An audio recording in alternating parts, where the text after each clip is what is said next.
صحابه کرامو رضوان الله علیهم اجمعین متعلق خبره شوی ورسره نن داوی متعلق د قرآن او د حدیث نه نقلی دلایل عقلی دلایل داوی هغه و چې کوم د نبی کریم صلی الله علیه وسلم و دلایل تیر شي او هغه دوی هم دي نقلی دلایل کې الله تعالی فرمایي په قرآن پاک کې والسابقون الأولون من المهاجرين والأنصار والذين اتبعوهم بإحسان رضي الله عنهم ورضوا عنه وأعد لهم جنات تجري تحت الأنهار خالدين فيها أبدا ذلك الفوز العظيم. مهاجرین او انصار کې هغه کسان چې چا په اسلام راوړلو کې پهل کړی دی، چا چې په ایمان راوړلو کې تقدیم کړی، اول چا چې ایمان راوړل دی هغه تعلق د مهاجرینو سره دی، چا چې هجرت کړی دی او کله تعلق د انصارو سره دی، چا چې هغه تشنی کلاو ایخری. یو دا جمعه دی آیات کې الله تعالی دو جمعهونو تذکرہ کړی دا چې دا دو جمعهونه د دې امت دا کامیاب دي، الله ته راضي دي، الله دوی ناراضي دي او دوی لپاره د آخرت هغه نعمتونه دي، جنتونه دي او دا غي صفات بیان شوی دي. نو دو جمعات دي، منګ هم په یو جمعات کې ګرځېدې شو خو چې منګ خپل کوشش وکړو، منګ د الله رضا ته رسیدې شو، الله موږ ناراضي کېدې شي او موږ د الله ناراضي کېدې شو د عقیده پر دې کې هغه ګور خودل شوی دی. نو فرمایي یو جمعات هغه چې چا ول ایمان راوړل دی، هغه تعلق د انصارو سره دی او هغه تعلق د مهاجرینو سره دی. او دویم جمعات والذین اتبعوهم باحسان، دویم هغه جمعات د صحابه کرامو د دور هغه کسان د نبی کریم صلی الله علیه وسلم د ژوند داغه په ژوند کې هغه کسان چې چا په اخیره کې په هغه باندې ایمان راوړی، هغه صحابه کرام، بقیه صحابه کرام، تابعین، تبع تابعین او تر قیامت پورې راتلونکي څومره مسلمان مؤمنان دي دا ټول دا دویم جمعات دی. خو دوی دپاره یو شرط یې خینه چې والذین اتبعوهم باحسان، هغه کسان چې د دې مهاجرین او انصار چې اول ایمان راوړل د دې چې اتباع وکړه، خو هغه اتباع کې شرط اخلاص او للهیت دی، احسانی کیفیت سره، اخلاص سره، للهیت سره چې د دې صحابه کرامو اتباع وکړه. نو دې دواړو جمعتونو مبارک یو پیشوا جمعت، مقتدا جمعت، چا چې ابتدا کیږي، چا په نقش قدم چې تلل کیږي، هغه مهاجرین او انصار اول چې ایمان راوړل هغه کسان.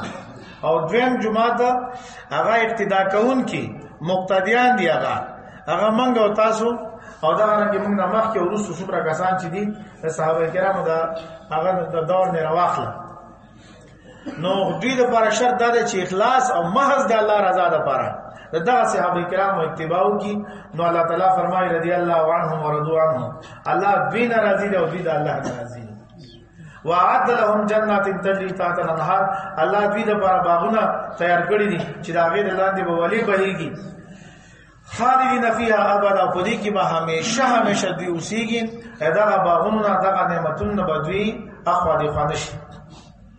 او الله فرمایي ذلک الفوز العظیم، دا عظیمه کامیابی ده. کچره موږ او تاسو کامیابی غواړو نو دا غیر لپاره شرط داخل کې غوښتل چې محض د الله رضا لپاره، د اخلاص او للهیت لپاره دغه صحابه کرامو اتباع وشي. نو دا دومره عظیم نعمت، الله به موږ راضي، موږ الله ناراضي او موږ ته د آخرت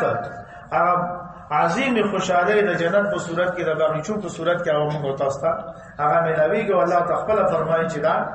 سره دا لویه کامیابی دا ده. یو مفتی صاحب د حدیث یو ایسر راوړی دا جمعې په ورځ باندې دا خطیب حضرات په خطبه کې دا حدیث دا وایي، نبی کریم صلی الله علیه وسلم فرمای الله الله فی اصحابی لا تتخذوهم غرضا من بعدی فمن احبهم فبحبی احبهم ومن ابغضهم فببغضی ابغضهم ومن اذاهم فقد اذانی ومن اذانی فقد اذى الله ومن اذى الله یوشک ان یاخذهم. الله نه ویریږي، الله نه ویریږي زمانه صحابه کرام معاملہ کې زمانہ پس هغوی د تان او د تنقید نشانه ما جوړوي، ځکه چې چا دوی سره محبت وکړو هغه زمانه محبت د ولې دوی سره محبت وکړو او چا چې دوی سره بغض وساتو هغه ما سره د بغض په وجه باندې دوی سره بغض وساتو او چا چې دوی ته تکلیف ورسو نبی کریم صلی الله علیه وسلم فرمایي هغه ما ته تکلیف ورسو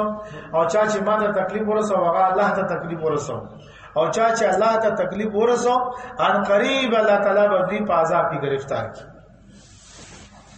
نو دې کې نبی کریم صلی الله علیه وسلم فرمایي چې صحابه کرام سره مینه او محبت دا اصل کې ما سره محبت ته خو ما مینه او محبت هغه صحابه کرام او کفکاری صحابه کرام د نبی کریم صلی الله علیه وسلم تربیت یافته دي داغه شاګردان دي. نو هغه د استاد محبت په شاګردانو کې ظاهریت اختیاري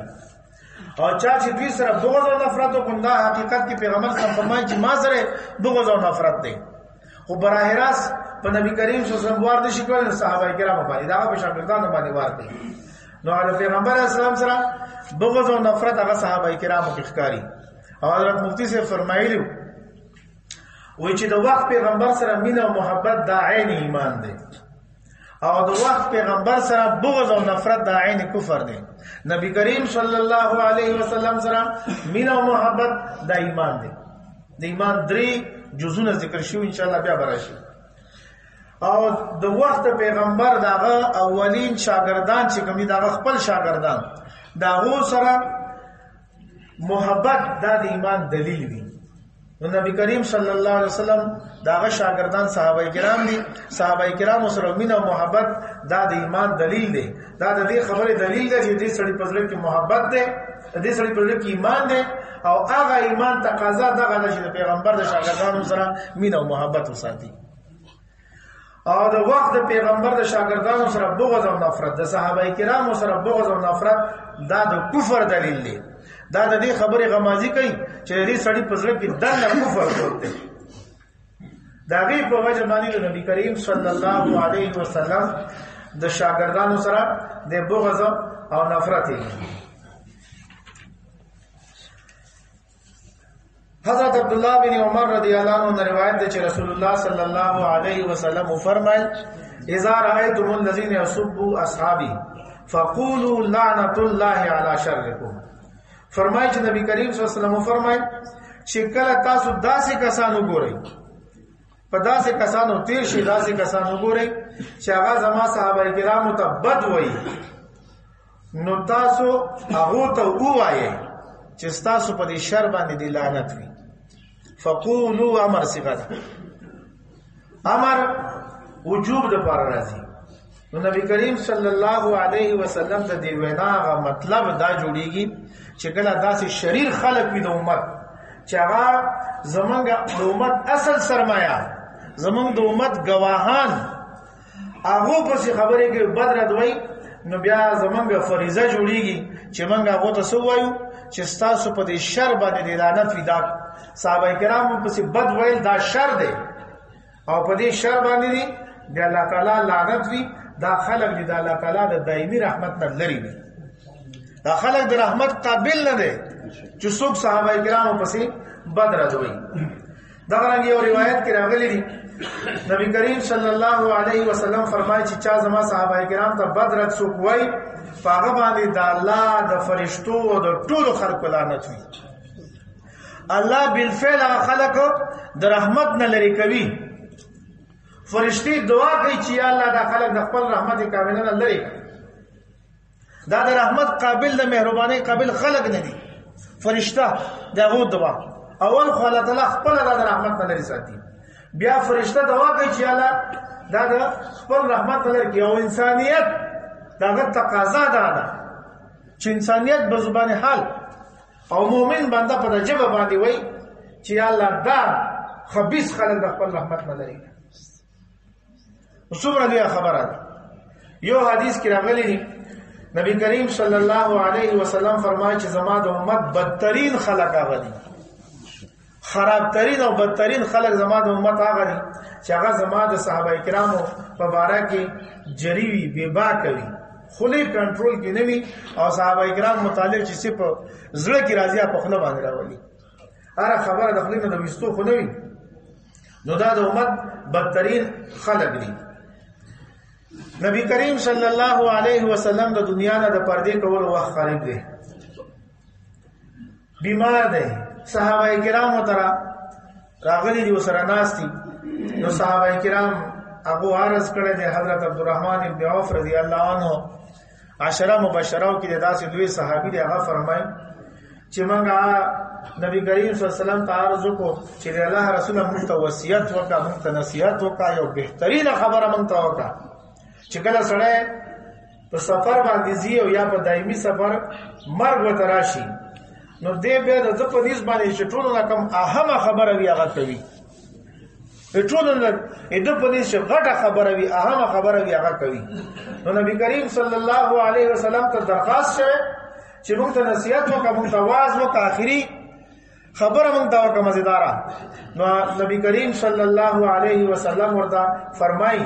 چې زه تاسو ته سابقین اولین مهاجرین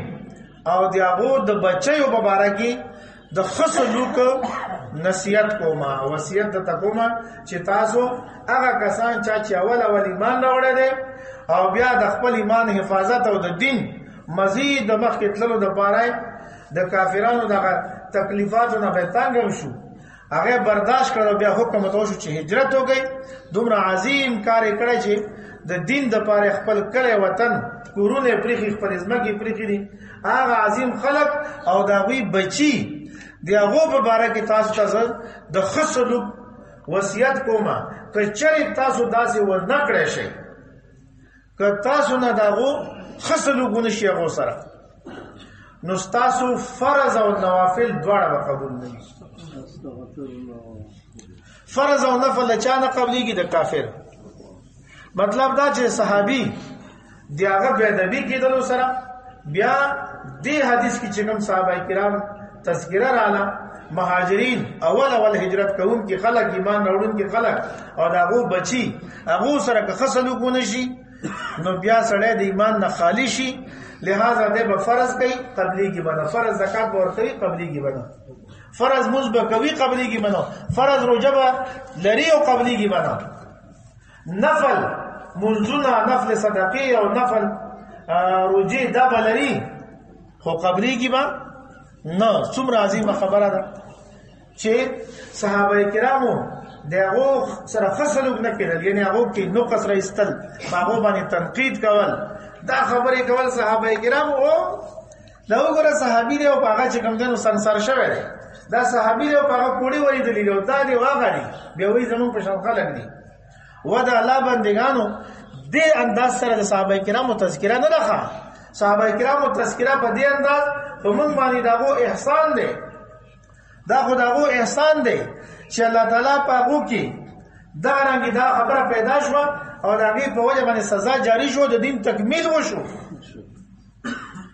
الله تعالی فرمایل الیوم اکملت لکم دینکم نبی کریم صلی الله علیه وسلم د دنیا نه تل یقیني او لازمي او دا بزی درش په تکاله ژوند دیو پورا کېدل وو او آخري حج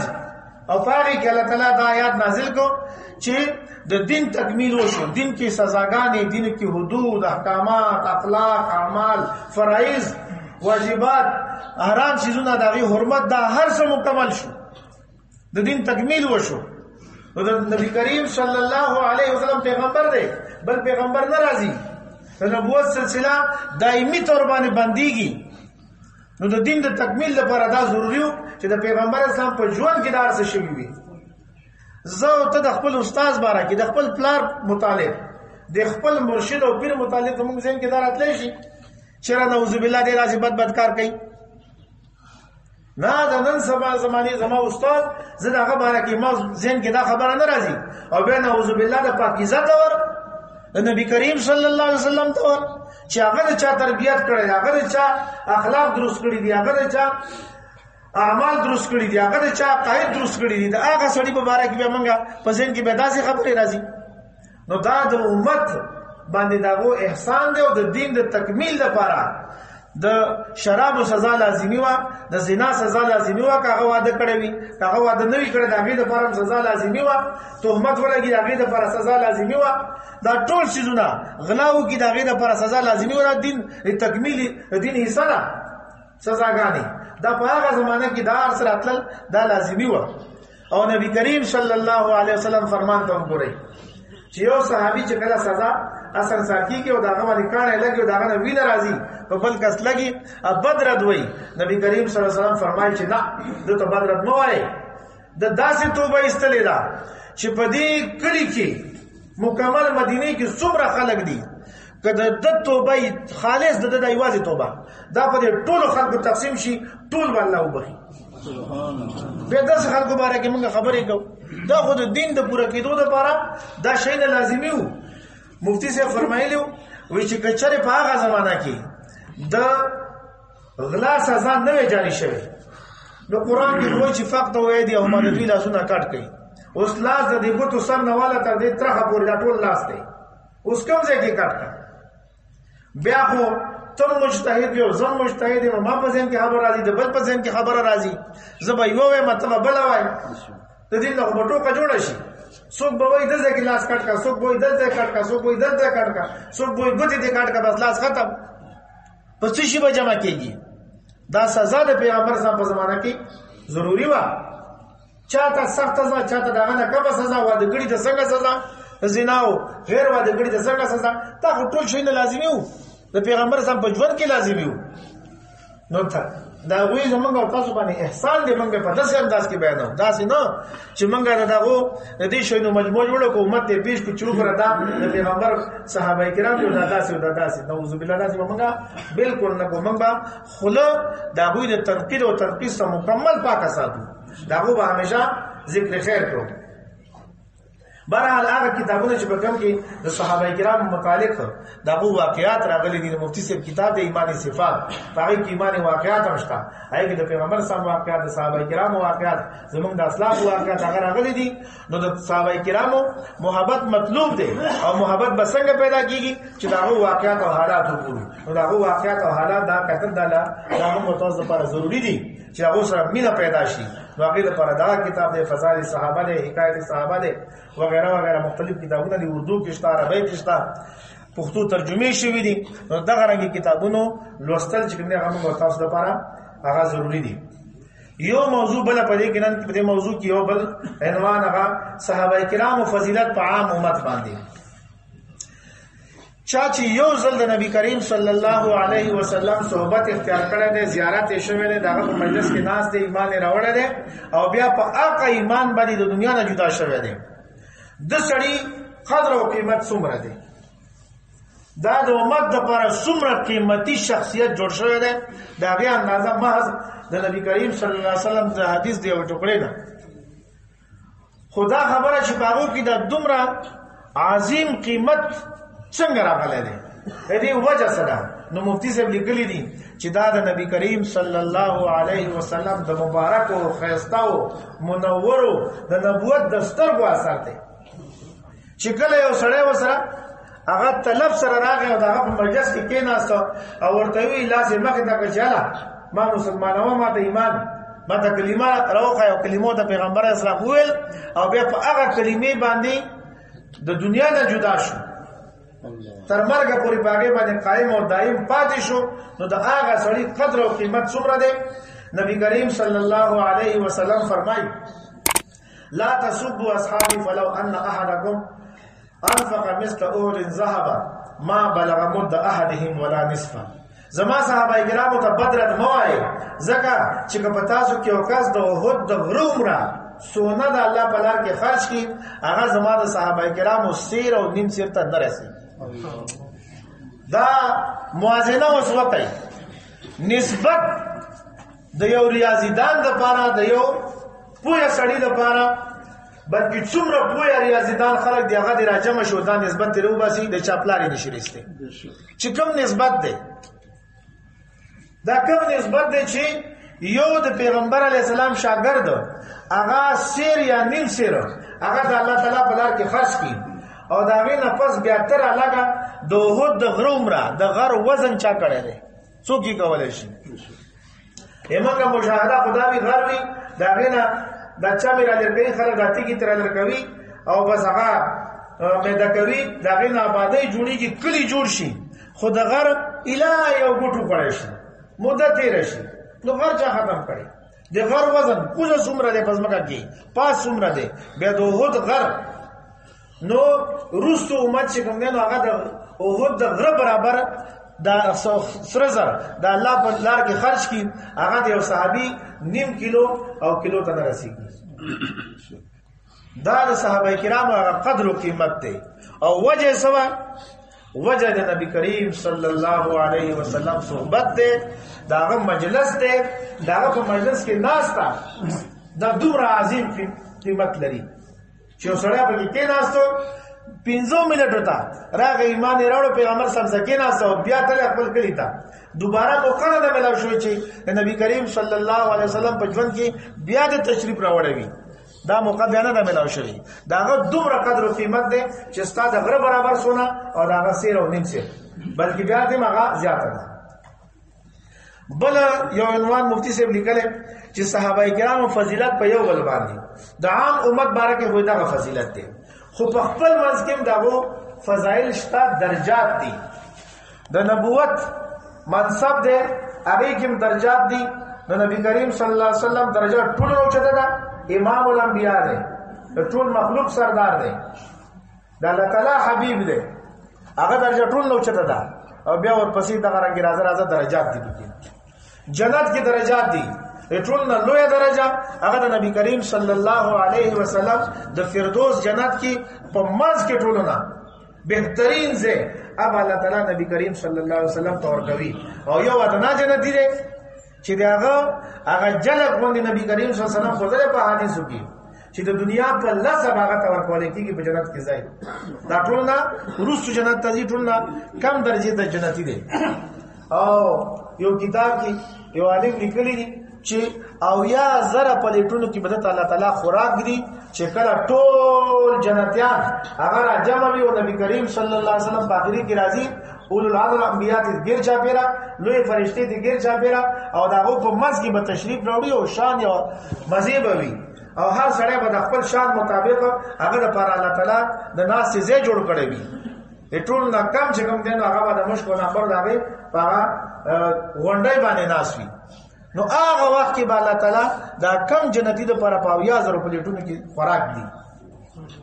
دا کم درجه ده نو درجات دي دا رنګ صحابه کرامو کې هم درجات دي د ټول نه لوی درجه د حضرت ابوبکر صدیق رضی الله عنه بیا پسې د حضرت عمر فاروق رضی الله عنه بیا پسې حضرت عثمان رضی الله عنه بیا پسې د حضرت علی رضی الله عنه او بیا پسې مزید شپږ صحابه کرام نور دي دې سلور سره غوډه 10 مبشره جوړیږي هغه صحابه کرام هغه عظیم شخصیات په صحابه کرامو کې چې په یو مجلس کې تا د نبوت په جبه باندې ویل شو چې ابوبکر فی الجنه او عمر فی الجنه او عثمان فی الجنه دا غرنګي لس کسانو ته نبی کریم صلی الله علیه وسلم فرمایل نو پای کې حضرت طلحه رضی الله عنه حضرت زبیر رضی الله عنه حضرت عبدالرحمن بن عوف رضی الله عنه حضرت سعد بن ابي وقاص رضی الله عنه حضرت ابو عبیده بن جراح رضی الله عنه او حضرت سعید بن زید رضی الله عنه دا 10 مبشره دي بیا پرون تاسو سره خبره شوی و چې صحابه کرام بارک زموږ او تاسو عقیده سبقات د نماز کې مفتی صاحب یو خبره کړې ده خو وخت انتهایی مختصر دی اهل بیت څوک دي نو اهل بیت چې کوم دی نو هغه د قران د دسته چې کوم څه معلومیږي هغه د نبی کریم صلی الله علیه وسلم بیان دي او دغه اولاد دي او د حدیث در مسلم شریف حدیث سے داغه نه چې ثابتېږي نو نبی کریم صلی الله علیه وسلم حضرت فاطمه رضی الله عنها حضرت علی رضی الله عنه او دغه بچی هغه را داک په صدر پیواچو او بیا یو فرمایل چې یا الله دا زما اهل بیت دي نو دا حدیث ته به دام داخلي کی او نور چې کوم نو د نص قرآنی نه د پیغمبر اسلام بیان هغه براه راست په بیت کې هغه داخلي بهر حال اهل بیت او داغه نه علاوه نور صحابه کرام د ټول متعلق سره زموږ تاسو محبت دي او د ټول ادب او احترام هغه مسلمانانو باندې لازم دي اهل بیت مبارکي زموږ عقیده پکار ده ټول اهل بیت او صحابه کرام دغه مبارکي دا عقیده پکار ده چې ټول صحابه کرام هغه د نبی کریم صلی الله علیه وسلم فرشتونی هغه باندې ځان قرباني کوونکو او داغه رښتونی پیروکارو د پیغمبر اسلام عاشقانو او داغه محافظو مفتی سے فرمایلیو چې د پیغمبر اسلام د ذات محافظ او دغه د اقوال محافظ دي دغه د اخلاق محافظ دي دغه د اعمال محافظ دي د هر شي د پیغمبر اسلام یو اشاره چې موږ هغه محفوظ کړی ده او دا چې پیغمبر اسلام چې موږ هغه محافظو چې به اختیار به حفاظت کوو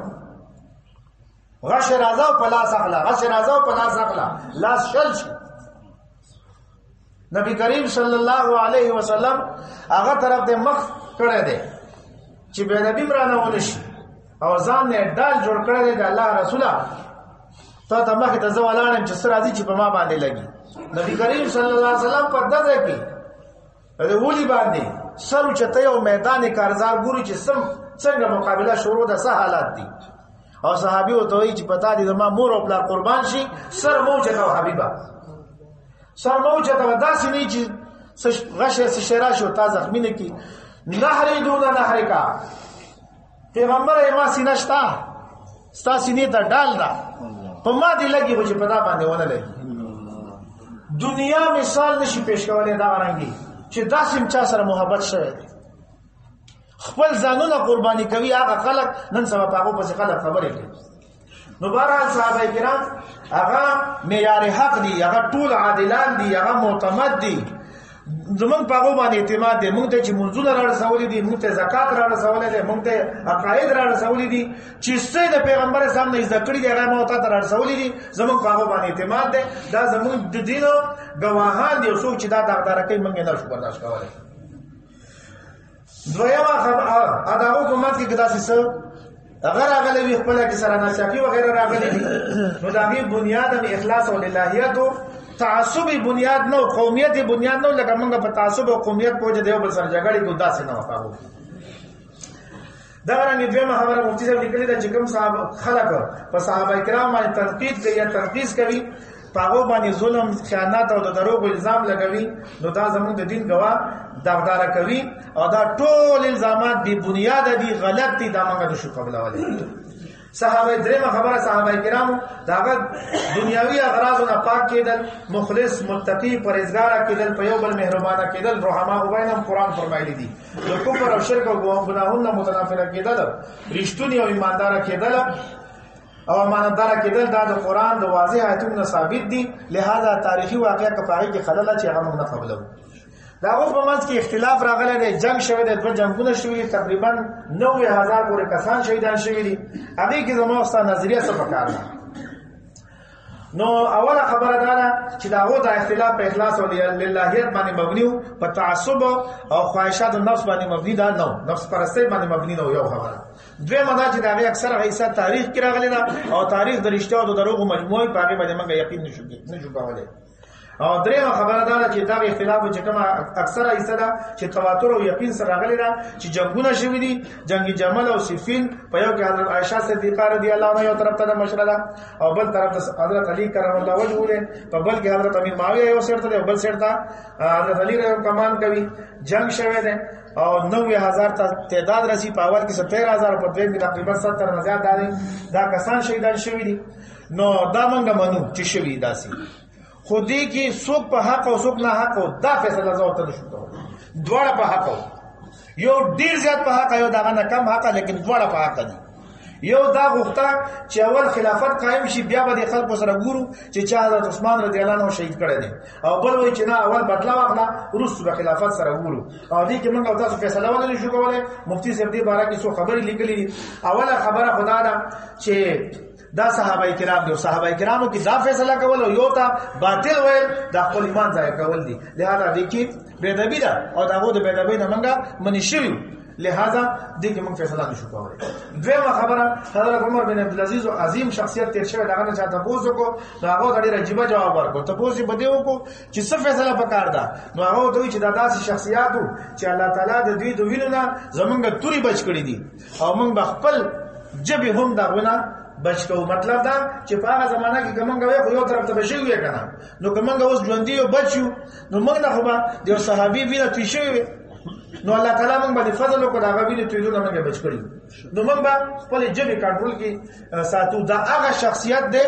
چې په 99 هجری کې دا خلیفہ ګرځیدل دي او په 101 هجری کې دا وفات شوی دی. دا د صحابه کرامو دور یې دی هغه کس دی. نو هغه دا فرمای چې جبه کنټرول کړي. او درېمه خبره ده چې دا تاریخ دی او په تاریخ کې چونکی سړی د خپل طرف لیکي چې بزرګ کې سراشه غولې کی نو دروغ رښتیا هر څه لیکي په دې باندې موږ اعتماد نشو کولای. البته موږ سره معیار او تلاشتا قران او صحیح حدیث باغې به پیش کو. نو قران فرمایي رضی الله عنه ورضوا عنه کدا اول جمعات دی بیا هم زه ته راضی ما دا ما نه راضی دی کدا دویم جمعات دی بیا هم زه ته راضی ما او دته